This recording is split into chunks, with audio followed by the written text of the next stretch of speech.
Good morning বন্ধুরা। এটা ছিল আমার বার্থডের দিনের সকালবেলার কিছু মুহূর্ত। হ্যাঁ জানি বার্থডে 2 মাস কেটে গেছে, কিন্তু কি করব বলো, যা ল্যাদ লাগছিল তাই ভিডিও আর পোস্ট করা হয়নি।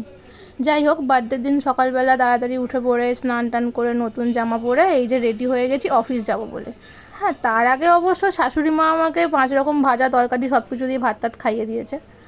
তো আজকে আমি অফিস যাব আমার এই পক্ষীরাজকে নিয়ে। চলো অফিসে গিয়ে দেখা হবে আবার।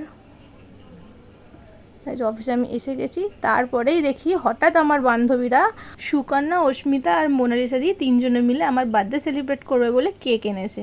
আমি তো সারপ্রাইজ। যাই হোক, কেক কাটিং হলো। তারপর আমাদের কেক কাটিং করা মানে কেকটা যত না খাওয়া হবে তার বেশি মাখামাখি করা হবে। তো সেইভাবেই আমরা সবাই মিলে এনজয় করলাম। এইভাবেই আমি আমার বার্থডে মর্নিংটা আমার বান্ধবীদের সাথে খুব এনজয় করে কাটালাম। দেখা হবে নতুন কোনো ভিডিওতে, ততক্ষণের জন্য টাটা।